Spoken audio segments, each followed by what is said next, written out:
APROFE presenta Hablemos de Salud con Graciela Murillo. Hoy, la perimenopausia. Bienvenidos y bienvenidas a Hablemos de Salud. Hoy vamos a hablar sobre un tema del que recibimos muchas preguntas, es la perimenopausia. ¿Qué síntomas existen respecto a esta etapa natural en la vida de la mujer? Para ello, contamos con la presencia del doctor Enrique Novoa, un referente en salud hormonal en el país. El doctor Novoa es especialista en ginecología y obstetricia, especialista en endocrinología ginecológica, profesor y miembro activo de importantes sociedades científicas nacionales e internacionales. Doctor, para nosotros es un placer tenerlo hoy aquí. Muchas gracias. Para mí también es un honor, más aún cuando soy conocedor pues, de la trayectoria que tuvo el doctor Paolo Marangoni durante tantas décadas. Y eso pues yo diría lo convierte en uno de los hospitales referentes del país, de tal manera que para mí pues es un honor enorme poder estar aquí, contribuir con la comunidad y poder aportar con algún conocimiento que estoy seguro es de utilidad. Muchas gracias, doctor. Para empezar este tema, realmente quisiera hacer una pregunta básica y es ¿qué realmente implica la perimenopausia? Bueno, el término de perimenopausia debe ser evaluado sobre la base de lo que es la menopausia como tal.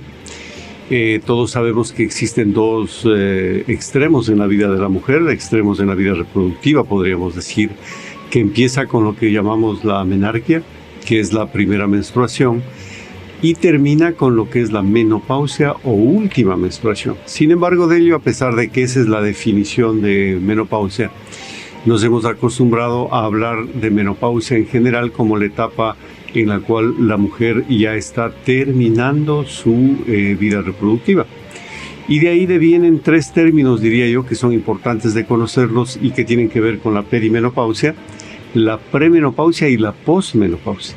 Generalmente hablamos de perimenopausia al tiempo que está alrededor de la última menstruación, que decíamos pues que es la menopausia.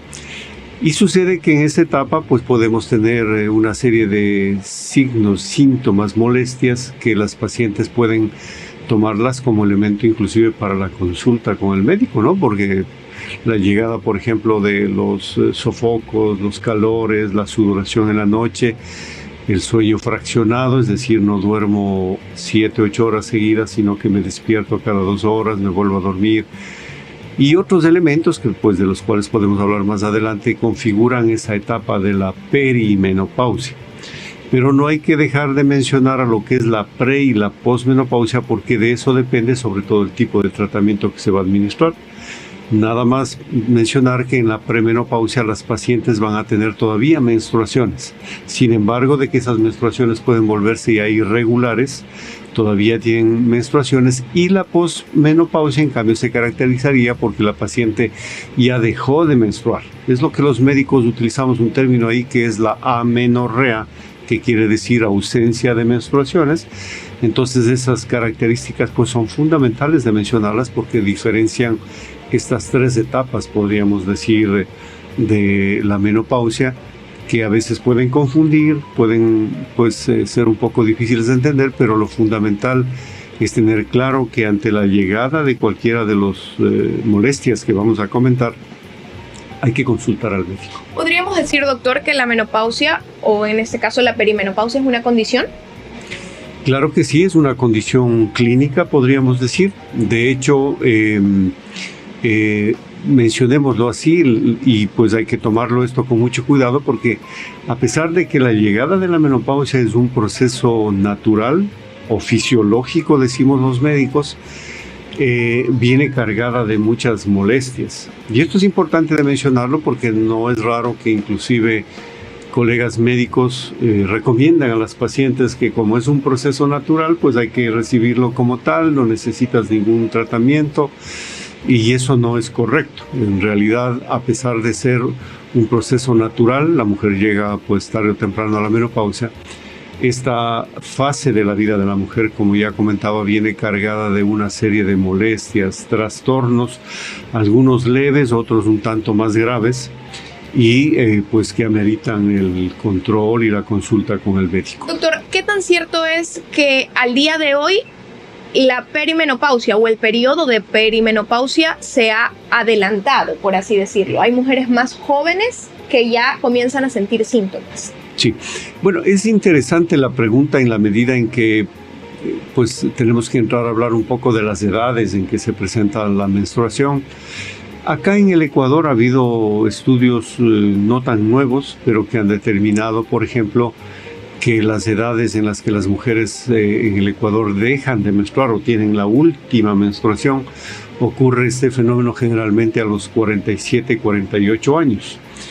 Cuando a nivel internacional las cifras están entre los 50 y 51 años. Esto nos hace ver que acá en el país podría esto estar ocurriendo un poquito más temprano. Perdón, y ahí necesito hacer un paréntesis, doctor. ¿Por qué ocurre esto? ¿Por qué en Ecuador el periodo en el que la mujer deja de menstruar es entre los 47 y 48 años? Podría estar influyendo algunos elementos, ¿no? Como podrían ser, por ejemplo, cuestiones genéticas, raciales, asuntos, por ejemplo, relacionados con la altitud en la sierra.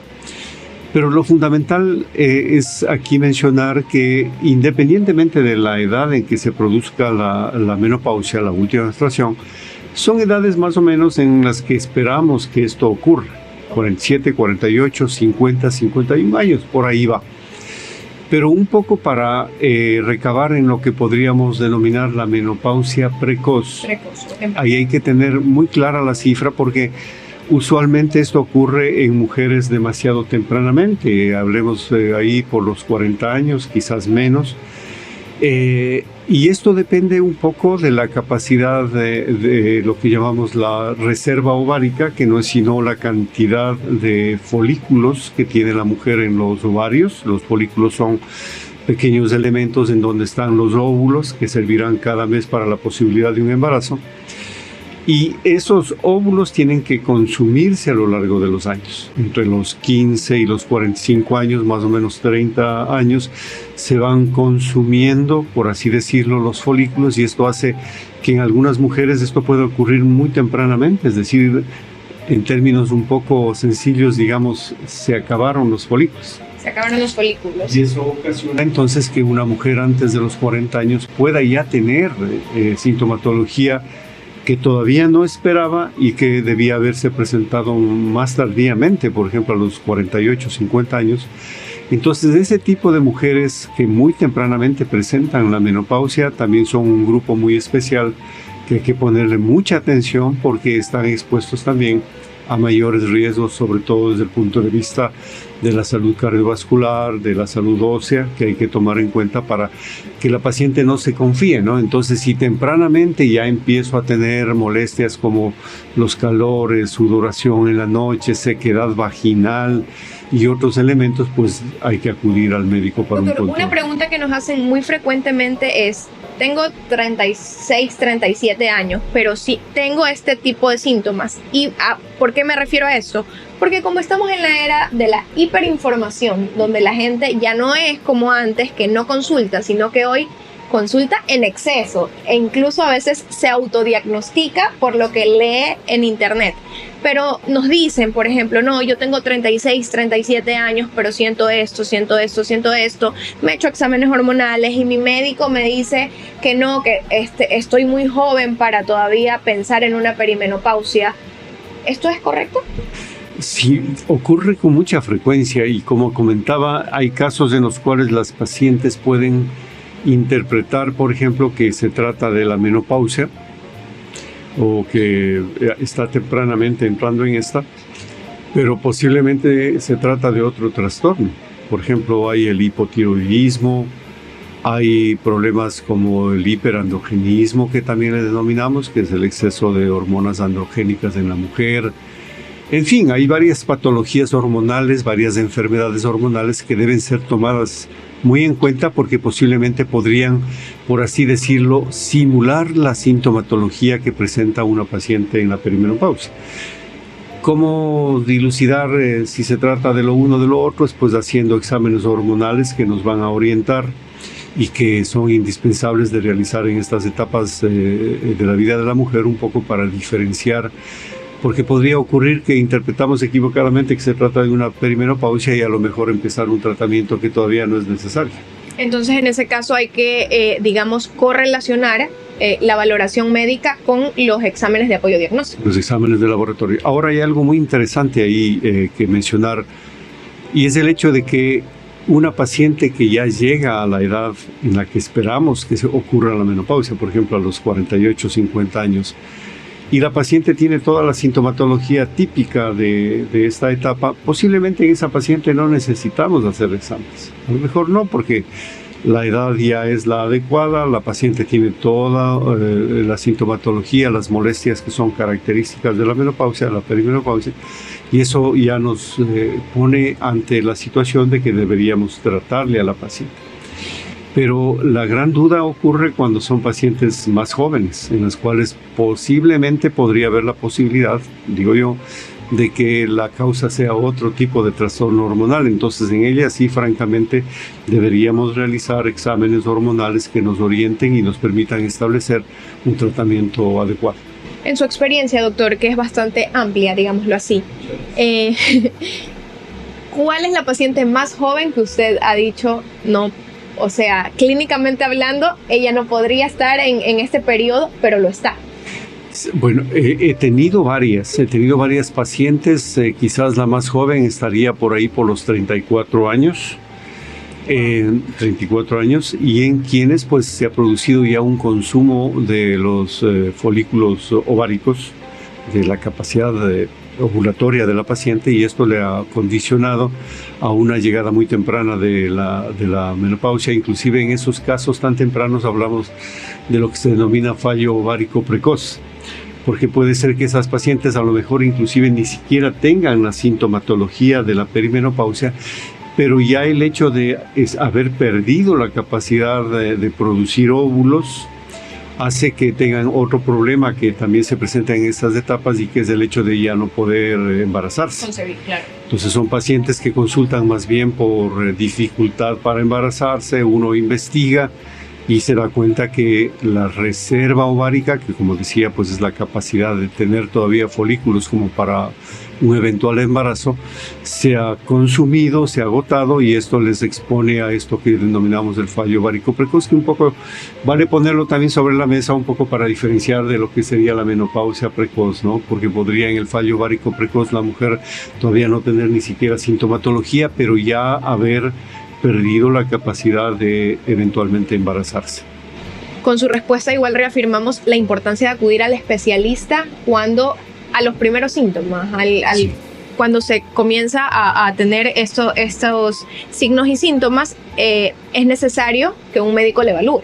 Sí, de hecho yo diría que los primeros trastornos que generalmente vamos observando en una mujer que se está ya adentrando en lo que llamamos la premenopausia son sobre todo los cambios en las menstruaciones. Es decir, la paciente toda su vida ha menstruado cada 28 días de manera muy cumplida, disciplinada, todos los meses en las mismas fechas, pero un buen momento empieza a ver que las menstruaciones se están volviendo mucho más frecuentes y empieza a tener menstruaciones 2 veces al mes, y esto se mantiene un tiempo. Pero de manera curiosa, luego de esa etapa empieza la paciente a tener menstruaciones más bien más espaciadas, y vuelve a tener cada mes, y luego cada mes y medio, luego se salta un mes, cada 2 meses, cada 3 meses, hasta que pasa finalmente un año en el que la paciente no ha tenido menstruaciones, y cuando ha pasado un año, uno ya puede decir, mirando para atrás, que esa menstruación de hace un año fue la menopausia. Esto es importante para el diagnóstico. Para que una paciente sea catalogada ya como menopáusica, deben haber pasado 12 meses sin tener menstruaciones, en cuyo caso estamos en capacidad de hacer un diagnóstico únicamente clínico. Doctor, y un tema por el que nos consultan muchísimo es también el aumento de peso que se da en esta etapa. que dicen yo comía exactamente lo mismo que como hace 4 años, pero cada día en lugar de bajar de peso voy subiendo de peso. ¿Por qué se da esto? Bueno, se suman varios factores. Uno muy importante es también las condiciones clínicas ya propias de la edad. Recordemos que conforme los seres humanos vamos avanzando en edad, no tenemos ya la misma capacidad de consumir las calorías que consumimos, por ejemplo, en la comida. No podemos agotar esas calorías y obviamente esto se va acumulando en el organismo con, por ejemplo, depósito de grasa que nos hace subir de peso. Pero no es solamente el peso, también las personas conforme vamos envejeciendo también estamos produciendo trastornos como las dislipidemias, que son las alteraciones de las grasas en la sangre, va apareciendo la hipertensión arterial, van produciéndose trastornos del metabolismo que ineludiblemente nos están conduciendo a una etapa de sobrepeso. Y a esto se suma en la mujer menopáusica los trastornos propios hormonales que hacen que pues, sea más fácil ganar de peso, depositar grasa, etcétera, etcétera. Y es muy frecuente, en verdad, que las mujeres menopáusicas tiendan a subir de peso. ¿Cuál es la recomendación?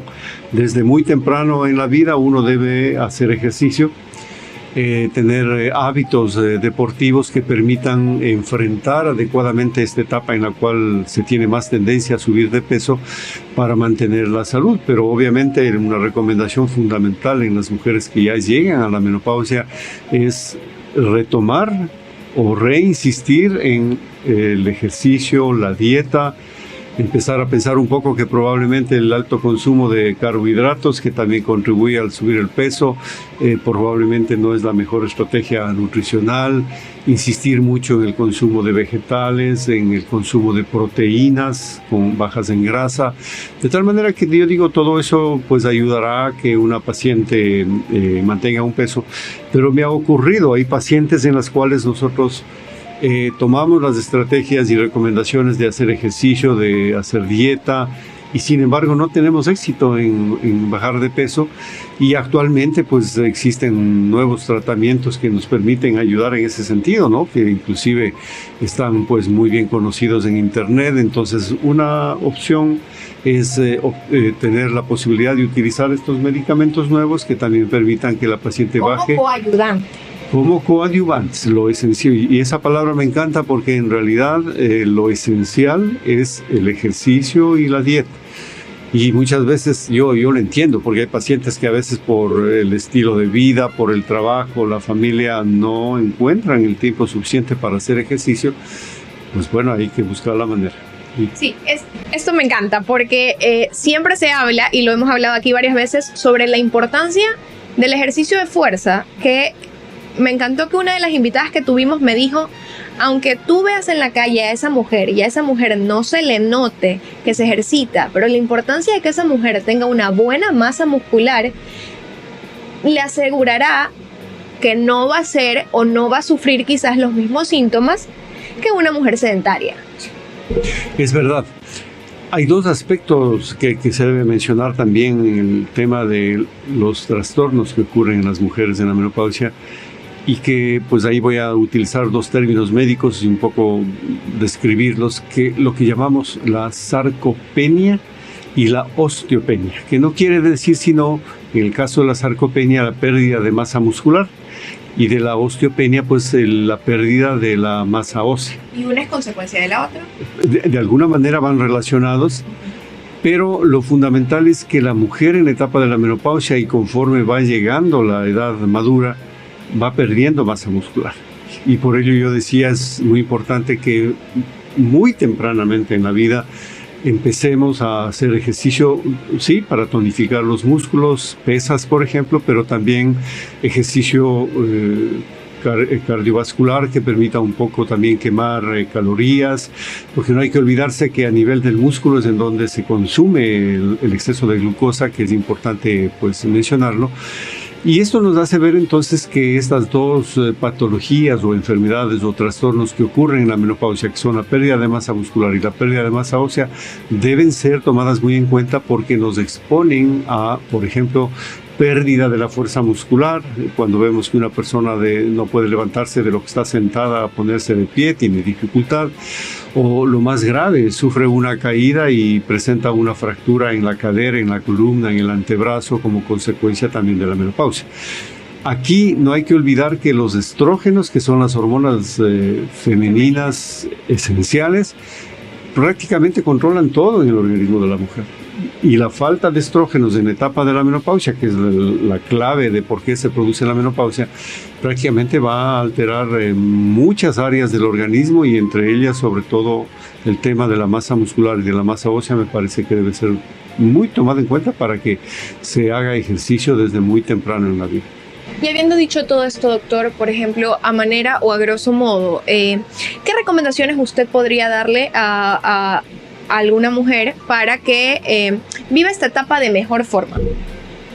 Bueno, hay varias estrategias que se deben hacer e implementar antes de la llegada de la menopausia, de la perimenopausia. Y una muy importante es ya tener hábitos alimentarios satisfactorios. Instaurados desde mucho antes. Ordenados, exacto. Hay una norma muy sencilla de que el plato de comida se lo divida en 4 cuadrantes, ¿no? Y 2 de esos cuadrantes se llevan los vegetales. El tercer cuadrante debe corresponder a una cantidad razonable de carbohidratos, no exagerada, porque también necesitamos carbohidratos para poder funcionar. Y el cuarto cuadrante, la proteína. Entonces eso yo creo que es una buena forma de llevar buenos hábitos alimentarios. Y si uno compara, por ejemplo, esa propuesta con lo que habitualmente hace mucha gente, que es consumir grandes cantidades de arroz, de papas, de pan, fideos, pues es una carga enorme. También la gastronomía ecuatoriana tiene carbohidrato en el carbohidrato, a veces delicioso, pero, por pero supuesto, no recomendable. Por supuesto, pero ahí tomemos en cuenta lo siguiente, que es el hecho también de la frecuencia con que yo consumo esos alimentos. Mira, yo digo que la calidad de vida también depende del disfrute de la alimentación. Y cuando una persona, por ejemplo, desea comer una típica hamburguesa con algo de gaseosa negra, lo puede hacer, pero que sea una vez al mes, ¿no es cierto? Que no sea con tanta frecuencia. Pero si yo tengo la costumbre de comer gran cantidad de carbohidratos todos los días, voy a subir de peso. Entonces no es solamente el tipo de alimentos que consumo, sino también la frecuencia con que consumo esos alimentos. Por ejemplo, los chocolates, una pizza, bebidas azucaradas. Si yo lo hago de manera muy rara, posiblemente disfruto de la vida, pero no estoy perjudicando. Se habla del balance, exactamente, del 80-20, digamos. Exacto, pero obviamente que en el día a día uno debe ser un poco más cuidadoso y sobre todo consumir alimentos que sean sanos, ¿no? Evitar las bebidas azucaradas, los jugos azucarados, preferir agua, vegetales en abundancia, proteína y alguna cantidad de carbohidrato, que es esencial porque tampoco podemos dejar de consumir carbohidratos. Y si eso se lo acompaña de una estrategia de ejercicio, afortunadamente yo veo con mucha satisfacción que vivimos una época en la cual hombres y mujeres están yendo a los gimnasios. Mucho más preocupados, digamos, que antes por la apariencia y la salud. Exacto, se ha popularizado. Tampoco se trata de ir hasta el otro lado, ¿no? De exageración en el desarrollo de masa muscular. Soy pues un musculoso, está bien. Y yo veo muy positivo eso, la gente se está cuidando más. Hubo una temporada también en la que se popularizó mucho el ciclismo. Creo que en los últimos tiempos ha bajado algo. Pero esas son situaciones que satisfacen. Evitar la vida sedentaria, ese sería el punto, ¿no es cierto? Evitar las siestas después del almuerzo, caminar, evitar en lo posible el auto, si puedo subir gradas en un edificio, evitar el uso del ascensor. Es decir, hay formas de hacer ejercicio y la gente probablemente a veces, el consultorio, muchas pacientes me dicen, pero no tengo tiempo, doctor, para hacer ejercicio porque tengo que estar en casa, trabajar, ir a la oficina, etc. Y es verdad. Pero yo creo que en los edificios, al menos donde hay gradas, que los hay en todos, y hay ascensor, hay que preferir la grada y hacer un poco de actividad.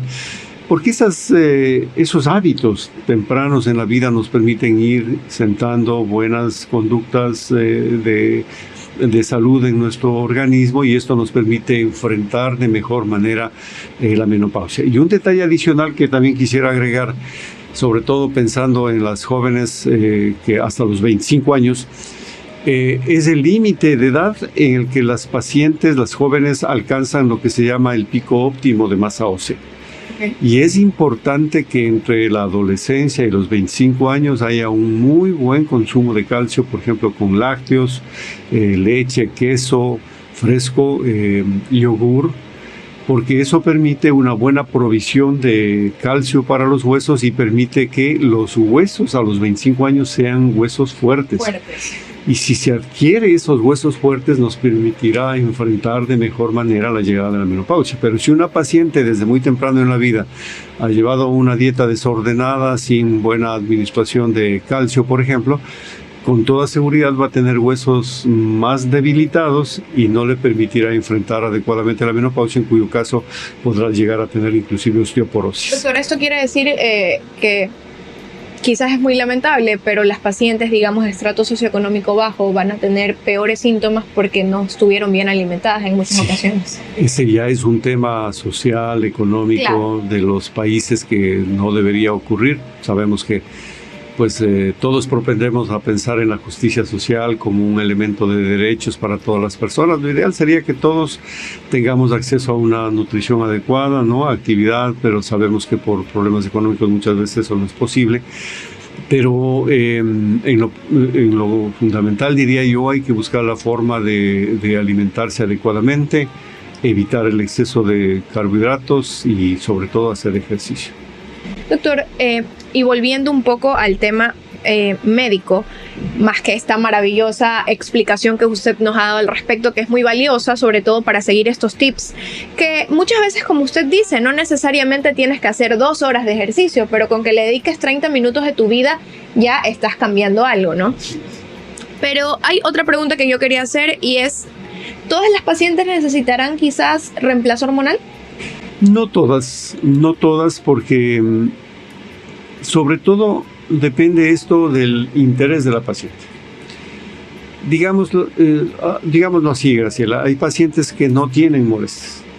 Llegan a los 50 años, se produjo la pérdida de las menstruaciones y no tienen ninguna molestia. Ay, voy a rezar para no tener ninguna molestia, doctor. Y son pacientes primero que no buscan la ayuda del médico. Ya voy a mencionar que probablemente esa no es la mejor actitud y a lo mejor por ello no han buscado el tratamiento, no han necesitado y no lo han recibido.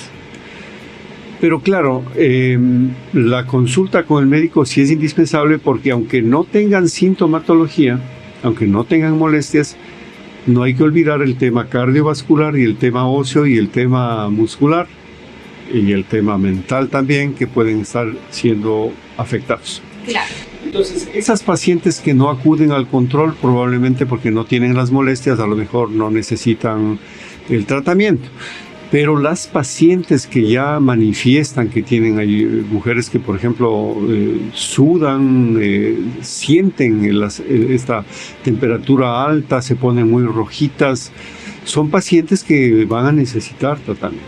Son pacientes que requieren de ayuda farmacológica, mujeres que, por ejemplo, ven menoscabada su vida sexual porque tienen mucha sequedad vaginal y las relaciones sexuales provocan dolor, sangrado, una sensación de aspereza y la paciente luego tiene una gran inflamación a nivel de los genitales, pues son pacientes que deben recibir y no solamente estrógenos para mejorar la función del aparato genital, sino también la ayuda de lubricantes que faciliten la relación sexual.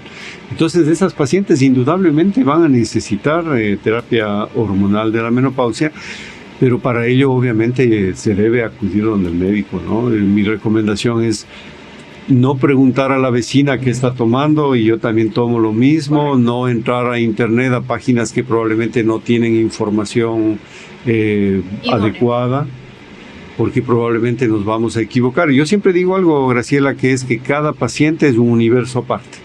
Y cada paciente tiene requerimientos y necesidades muy diferentes a las de las otras pacientes. Y eso solamente se lo puede descubrir mediante el diálogo con la paciente, mediante la consulta.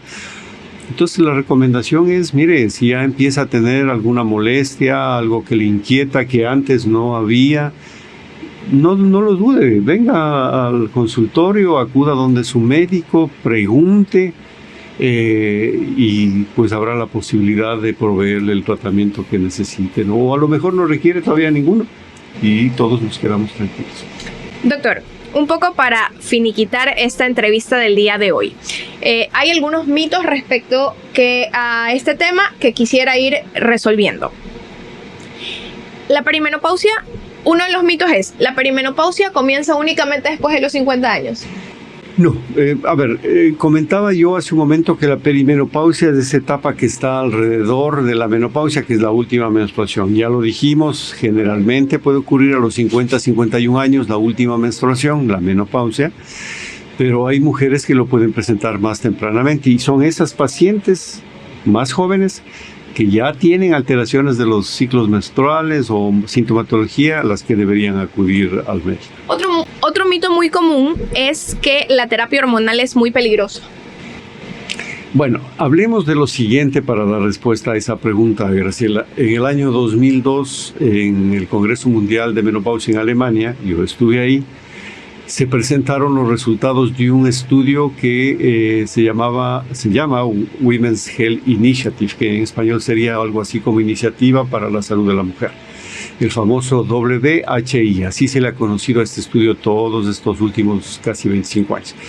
Y en ese estudio se expuso, entre los resultados, que la terapia hormonal de la menopausia producía mayor cantidad de casos de cáncer de seno, de mama, y también de tromboembolismo, o sea, de formación de coágulos en las venas. Y eso, claro, produjo un remesón en el mercado farmacéutico, en los médicos, en las pacientes, en los medios de comunicación que se hicieron eco de esto. Y se pudo ver que desde el año 2002 hasta la actualidad el uso de la terapia hormonal cayó de una manera estrepitosa. Y prácticamente hasta hace un año, diría yo, hablar de terapia hormonal de la menopausia era ya un tema antiguo, entre comillas. Las pacientes ya no pensaban en ello, pero eran pacientes que tenían sintomatología y necesitaban ayuda. ¿Cómo resolver eso? Era la gran pregunta. Durante estos últimos 24 años ya se realizaron nuevos estudios, se reanalizaron los resultados del estudio WHI y finalmente se ha llegado a la conclusión de que el problema no era tan grave como parecía. Y tanto es así que los directivos de la FDA el año pasado, a fines del año pasado, se presentaron en televisión a nivel mundial para mencionar que todos los temores que se tenían sobre la terapia hormonal no estaban adecuadamente fundados y que ellos retiraban, en Estados Unidos al menos, lo que llamamos estas advertencias que vienen en los medicamentos, de que las pacientes que utilizan estos medicamentos tenían mayores riesgos para su salud. Eso ha sido retirado, nos ha dado más tranquilidad a los médicos, a las pacientes, y esto ha permitido, es muy interesante mencionarlo, ha permitido que nuevamente los consultorios empiecen a llegar más pacientes menopáusicas en búsqueda de ayuda, y esto nos hace ver que durante todos estos 24 años en que estábamos con ese temor metido en la cabeza de que la terapia hormonal de la menopausia era mala, le quitó a un gran número de pacientes la posibilidad de calmar sus molestias con el uso de la terapia hormonal de la menopausia. Entonces, yo diría que lamentablemente un estudio que no estuvo muy bien diseñado, de acuerdo a lo que mencionan los expertos, causó tanto daño a nivel mundial. Eso ha sido solventado y lo único que puedo decir a las señoras es: si usted tiene molestias, si necesita ayuda, acuda donde el médico, y si el médico le propone utilizar la terapia hormonal, no tenga miedo. Lo fundamental es utilizar la terapia hormonal de la menopausia bajo el control de un médico con un seguimiento adecuado y sobre todo con la posibilidad de que el médico le va a dar tranquilidad. Y al colega médico lo que le puedo decir es: no tenga miedo en prescribir los tratamientos para la menopausia, porque los últimos estudios muestran que los temores que existían sobre este tratamiento parece que fueron infundados y podemos un poco actuar con más tranquilidad con nuestras pacientes. Listo, doctor. Hoy hemos conversado con el doctor Enrique Novoa sobre todos estos temas que muchas veces nos preocupan y él ha desmitificado algunos de los más importantes. Doctor, quiero nuevamente agradecer por haberse tomado el tiempo de estar aquí con nosotros y habernos brindado, no un poco, mucho de su conocimiento respecto a este tema. Muchas gracias. Creo que soy yo quien debe agradecer. Como dije al inicio, me siento muy honrado de estar acá en el Hospital Paolo Marangoni. Una persona a quien yo he admirado profundamente, y hay algo que quiero ahí comentar, Graciela, para terminar, y es que nosotros hemos publicado ya la tercera edición de un gran libro de anticoncepción hormonal que resume pues la experiencia de los últimos 30 años en anticoncepción, por ejemplo, aquí en el país. Y obviamente el doctor Paolo Marangoni es uno de esos actores esenciales, principales del proceso de uso de anticoncepción en el país, que vale la pena relevar, de tal manera que me siento muy, muy honrado de estar aquí en el Hospital Paolo Marangoni. Gracias, muchas doctor. Gracias. Y a ustedes que nos ven y nos escuchan, muchas gracias por acompañarnos en un episodio más de Hablemos de Salud. Hasta la próxima. APROFE presentó Hablemos de Salud con Graciela Murillo.